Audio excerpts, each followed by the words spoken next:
Just picture Zuckerberg watching, I want my AI underfed, and your grandpa from Bensonhurst. Welcome to the Unlimited Supply Podcast, your daily music business TLDR in your ear, powered by an unlimited supply of progression, regression, and pure nonsense, and brought to you by No Disc, helping music, technology, and finance companies navigate the music industry, and partnered with Digital Music News. It's May 7th, 2025, and I'm Lars Murray. It's Viral Wednesday. All right, let's jump right into the viral verse. This could have been a Tech Tuesday story, but of course we were pretty backed up yesterday, so it's Viral Wednesday story because it concerns Meta's social apps. That would be the launch last week of Meta AI's new chatbot. I'm going to cut to the chase here. I'm sitting this one out for now. Change my mind. I've included links to a number of pieces of coverage in the show notes. I'd recommend in particular the coverage over at CNET and a very long post at the Washington Post, both of which go into detail on how the bot integrates with WhatsApp, Facebook, and Instagram. God, it's so sophisticated. God, it's clever. God, it's powerful. If you've been active on those three platforms, God, it's all-seeing. A little like God?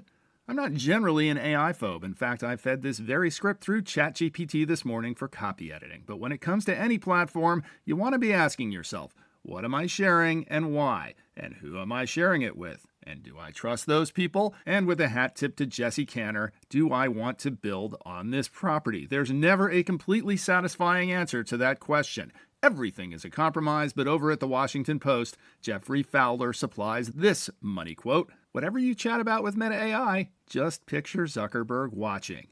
Just picture Zuckerberg watching with his Meta Ray-Bans on. Yeah, no." I have to admit that as a digital media guy, I feel very lame not rushing to download it and play around with all the exciting new toys that Zuck has put in our hands. But I'm going to hang back on this one and sit it out for now. I always keep an eye on the EU when it comes to privacy protection, and significant chunks of Meta AI do not pass muster over there. It blows my mind to be saying that I find the Microsoft ecosystem, meaning ChatGPT, the most trustworthy of the available options. But here we are, and to boot, Microsoft and OpenAI have less of my data on which to base their assumptions about my desired behavior and character. Google and Meta and Amazon have a ton, and I want my AI beast underfed for now. Change my mind. By the way, Meta had a great Q1 across the board. I'm not going to go into detail. The numbers are enormous. But the one that stands out on a Viral Wednesday was that Threads was up to 350 million monthly active users now, which pulls it closer and closer to X or Twitter's 600 million. Now, whether those registered users are actually doing anything or just getting shuttled over there from Facebook and Instagram and heading straight back, and whether that matters to the music industry is still a very open question. And there's little evidence to support anything much happening. But it's a large-scaled platform, which means you should be paying attention. Over at that other massively scaled social platform, TikTok, just picture Xi Jinping or the President of the United States watching. The president indicated on Monday that he'd be kicking a TikTok decision even further down the road, citing a warm spot in his heart. Oh, I'm not going to touch that one. Over at Social Media Today, Andrew Hutchinson had the report. And Andrew also reported that the EU, those guys who actually care about privacy, just hit TikTok with a big fine over, guess what? Data transfers to China. Just picture Xi Jinping watching. And a quick note on the secondary players in the viral verse. Both Reddit and Snapchat had their earnings calls last week and reported their daily active users. Again, not going to go into much detail, but the arrow was definitely pointing up at Reddit with 108 million daily active users. It's pointing flat at Snapchat with a still respectable 460 million daily actives. Over to what's actually viral this week. If you're looking to tag your music onto a TikTok trend, try budget meals. Hey RCA, Weird Al's Eat It has a big opportunity here. Seems that budget meals and recipes are a hot topic when consumer confidence goes down. Get those food songs out there into the viral verse. In the least surprising viral of the week, Addison Rae's Headphones On is being shared everywhere by everyone. We'll see if it sticks, but gotta say, not a bad hook. And if you want a reminder to touch some grass while you are not touching grass, the viral comfort trend Almost Forgot That This Is the Whole Point is soundtracked by Matt Berry's calming piano piece, Take My Hand. All you What We Do in the Shadows fans, Laszlo can really play. Our viral correspondent Lydia Valentino is filing via text this week. Nonetheless, she reports that the top trending song on TikTok per Talk Chart is Lizzie McAlpine's Spring into Summer. While it's more fitting for this time of year, the song saw use with a number of trends throughout March and April, high school seniors ranking their years, missing somebody to be sarcastic with, or even edits of people's favorite NBA players from a decade ago. Zulan's remix of Claro's 2018 Forever has reached number 2 on Spotify's viral chart. Amidst the song's rise, including a set at Coachella, there's been a bubbling controversy in EDM spaces around industry plant allegations.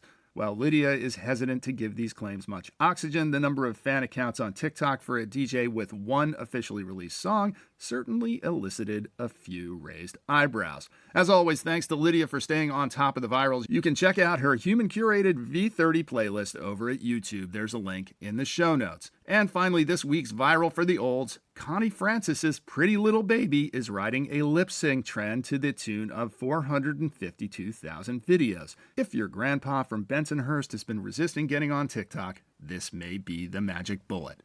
Support for the Unlimited Supply podcast is provided by Music Services, a division of CSAC Music Group. Music Services is pioneering technology, licensing, and administration solutions to meet the growing needs of record labels and music publishers worldwide. For more on Music Services, visit musicservices.com and be sure to listen to my interviews with John Rasso and Lynn Lowe in this feed.